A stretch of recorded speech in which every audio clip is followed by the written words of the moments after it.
The one thing I want to say before we start this podcast is we're giving our opinion on this. This is not financial advice. It's not advice. We're not. I want to make sure, because we are not professionals. we're going to tell you what we do, okay, and how we deal, because we deal with negative reviews all the time, all day, every day. We have a lot of experience in this area, and we've been through it. And after dealing with it for so long, we're just kind of telling you what we do. You can take it or leave it as you please, okay? We can give you examples of things we've done in the past where it led to not good results, and we can give you examples of things that, where we do and it has led to like things turning out okay in the end, but we've learned a lot from dealing with this, have we not, Tracy? A lot. A lot. A lot. And we're not perfect. So we are human. So sometimes we make mistakes, and sometimes we get it right. But and every situation is a little different too. Every situation is a little different. Yeah. Exactly. So here's kind of, let's create a scenario here where I'm going to give kind of the most common situation, right? Or a common situation. This happens to us a lot. I know it happens to people out there. We've had people tell us it's happened to them, but a customer has a bad experience, okay?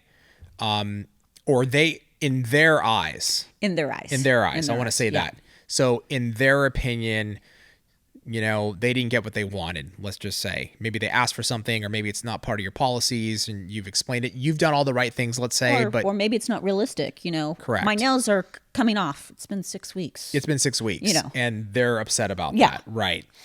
And then they go on and post a negative review on one of those, whether it's Google or Yelp or, wherever. Or they go on social media and say negative things about your business. And it's like, it tends to freak people out. Rightfully so, because we've been through that. We have, and Yes. I understand, because when you're a salon, you people might go to those kind of review things to check it out. Correct. Map out what's closest, and they're going to look at reviews. I've never been a huge review person, so I never even really think about going on and looking at that stuff. But I know that people count on that. People do, and what's crazy is a person could have 5,000 positive reviews, and then they get a negative one and they freak out. And I understand. Totally.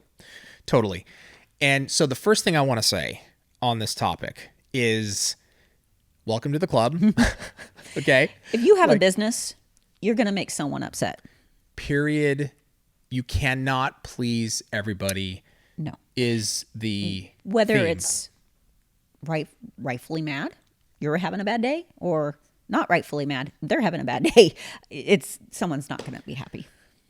It is impossible for you to have perfect reviews across the board with every single customer, especially if you have a successful business and you're growing.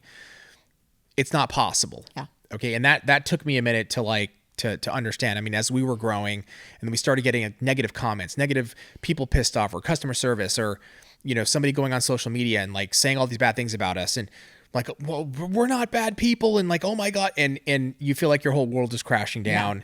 Yeah. So number one, it's almost unavoidable at some point in your business as you're building it. And if you're finding success, you're growing, it's going to happen. Okay. So that's number one. I want to make clear. Get that through your head. Get it through your head. No one's getting away with it. Nobody's getting away with it. It's okay. Every company in the world, if you look, has had criticism, been hammered. I mean, just getting trashed in some way by someone. It happens. It happens all the time. So I think that hearing that will make you just go, okay, I'm not the only one. Yeah. And that's important for you to not feel like you're alone. We experience it. Everybody at some point is going to experience it. So that's the first thing. But how do you deal with it? How do you deal with it?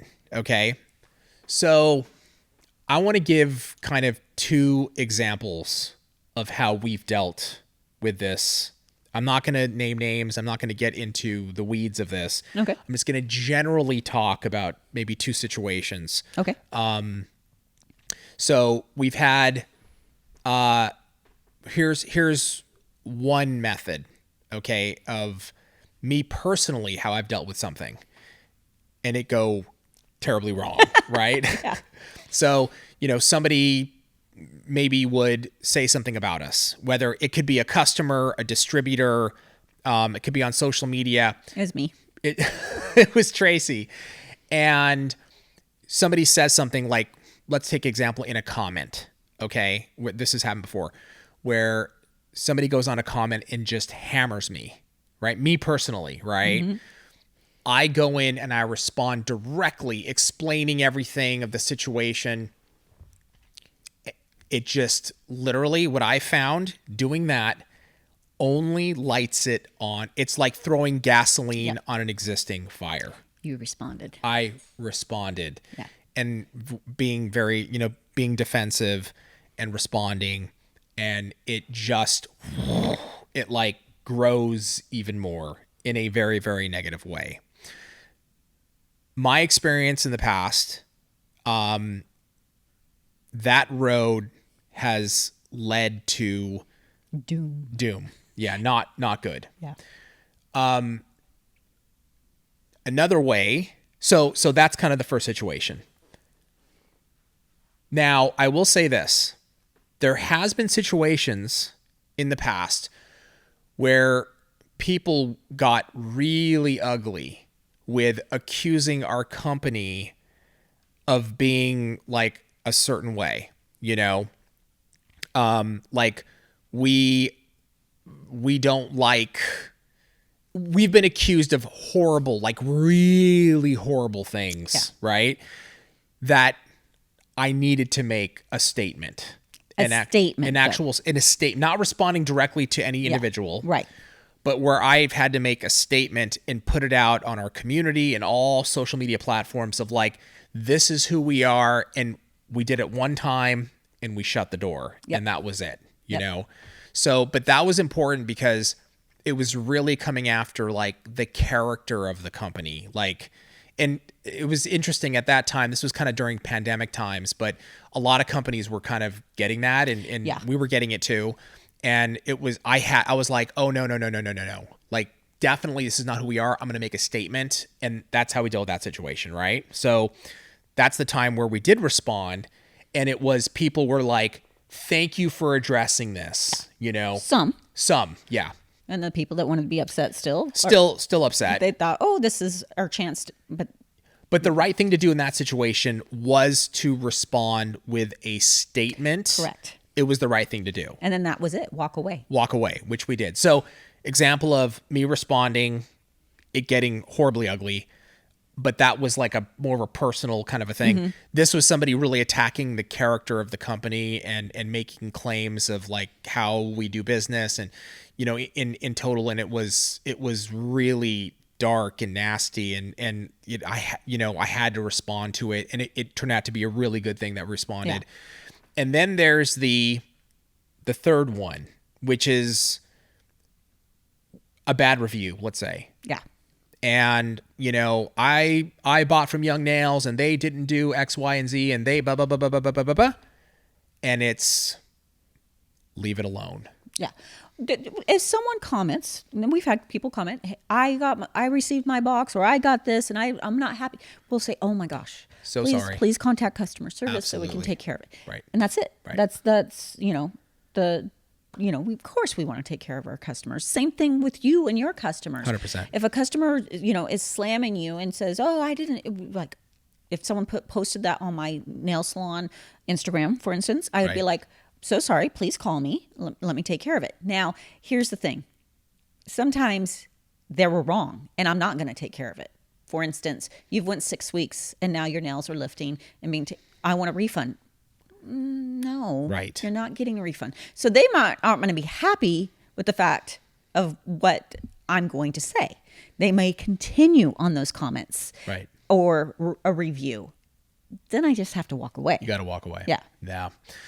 And at times you might get somebody who gets really aggressive. They might create multiple accounts and like make it seem like a lot of people are complaining.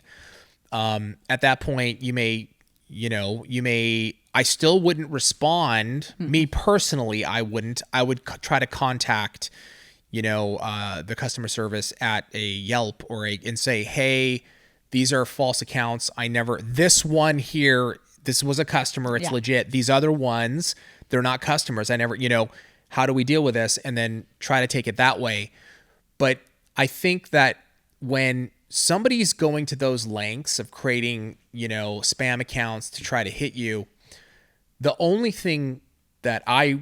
option for me would be to walk away, because if you're responding to them, that you're sort of like, you're climbing into their web. Well, I've had a really bad experience with someone where I used to live, bad mouthing, unfortunately, a relative. And it was ugly and nasty. And the things that they were saying were completely untrue. Now, I started to get involved, but what I found is, first of all, it was ruining my day every time. Totally. I'm explaining, and I discovered that explaining just puts mud on the wall. You're throwing mud, and there's always something residue that sticks. People start going, she's sure explaining. It just, you know what? I'm just going to let people know who I am. That's it. And my business, I'm going to let my business speak for itself. Me as a person, if you're a friend of mine, you know who I am. I don't care about everybody else. So, comments on our YouTube videos. I remember when I first started filming, it really hurt. Yeah, of course. It ruined I remember, I've talked about this before. There was one person that just hated me, and I would sometimes comment. And the thing is I let her ruin a vacation one time. I was in Cabo, and I literally let her ruin my weekend. And at that point, I discovered I just have to do what I did in that situation with the relative and just don't care. Yeah. Because you're never going to fix it. You're never going to fix it. Not by going one-on-one and like back and forth and defending. And you know what drives them crazy? You just don't respond. When you don't respond. Yeah. Because eventually there's nothing feeding it. There's no. That's right. What are you doing? You're just. There's nothing feeding it anymore. And when you move on, and when you say to yourself, "Look, okay, I have a bad review," and even though it's not true, I'm going to I got to focus on my clients. I got to focus on the existing ones. Even in that situation, I would be asking my existing clients, "Hey, can you? I'd really appreciate it if you can give me if you enjoyed the service, you can give me a positive review. That'd be one of those times that you send out a mass. Thank you. At the maximum level, mass text to everybody. Hey, to all my wonderful clients, could you do me a favor? Could you click this link and give me a positive review? Give me a positive review. Yeah. Fight fire with fire on that end, not one-on-one, but like, basically you're just smoldering the fire at that point. You're covering it. I had a situation like 15 years ago where I had another like business dealing outside of Young Nails with a client, and the client wasn't happy. The client I got a bad review. Yeah. I'll say this, I got a bad review, and I made the mistake of. And it was that the claims were so insane, right, and not true at all. But this person was like, like it was gnarly. I never experienced this before, and I made the mistake of like responding with all the facts, and it just got 10 times worse. Well, here's the thing: you're on a level of thinking you're dealing with someone that's being reasonable. Right, and logical, right. Yeah. Logical. So if if the salon, again, the person that's 6 weeks and they're upset that their nails are lifting, you're not dealing with someone that's being logical. Correct. At that point. That's like complaining that after, in 2 months, I'm going to have grow out for my hair and being upset about it. Right. It's not. So we're dealing on a reasonable level. Right. Thinking, I can reason this out with this person. You can't. Right. It just gets them going. That you're absolutely right. You can't reason. You just need to let me just focus on my existing growing new clients. Let me ask for positive reviews. I think that is, in my opinion, take the L. You take the L on that one, and you just keep on going. Yep. I mean, if somebody buys batteries and 1 year later they return to the store and say, "How I want to return these batteries? They don't work anymore." Oh, okay. What, was there an issue? You just bought them? No, I bought them a year ago and I used them. Yeah. And the batteries are completely out of juice, and I'm not happy. I want to return them. That's what you're dealing with. You know, like they're going to give me a bad review because the batteries don't work. I mean, that's kind of a similar situation. It's similar. And I've seen so many people that are so afraid of taking the L, right? Of having that negative comment or review, that they'll go above and beyond and give them what they need. Well, now they have you, that you've set this. Now this is the standard, right? Yeah. That, do you want to keep them as a client? Right. No, I don't want you as a client. Exactly. You're not a reasonable person. So just let's call it because it's just going to keep progressing, and you already know what you're dealing with. So it's just. So in total, I think it's, know that it's going to happen.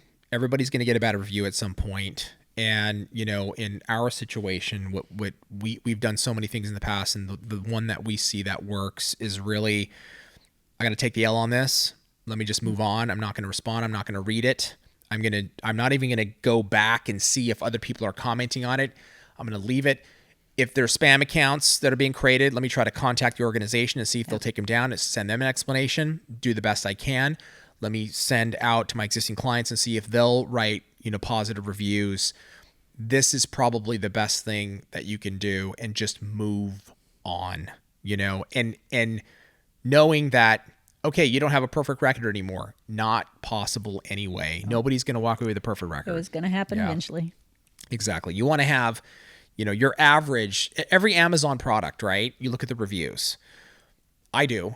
And it's impossible. When you have thousands of reviews, you're going to have bad reviews. I always read the reviews, and it's like, I'm going to take it with a grain of salt. As a matter of fact, if they're all perfect reviews, now I'm suspicious. Right. Like, this is not possible. It's not possible. 5,000 perfect reviews? Not possible. Yeah. Not possible. You can have high 4 rating, 4.5 out of 5 stars, very high rating, but not possible. Why? Because it's impossible to make everybody happy. And I think that's really, really important. With that, Tracey, thank you so much. Thank you. Guys, let us know in the comments below how you've dealt with it. We want to get your take and your opinion on this. We'd love to hear it. Thank you so much for joining us, and we will see you next time on the Biz Talk. Subscribe the channel now. Subscribe the channel now. Subscribe to the channel now. Subscribe to the channel.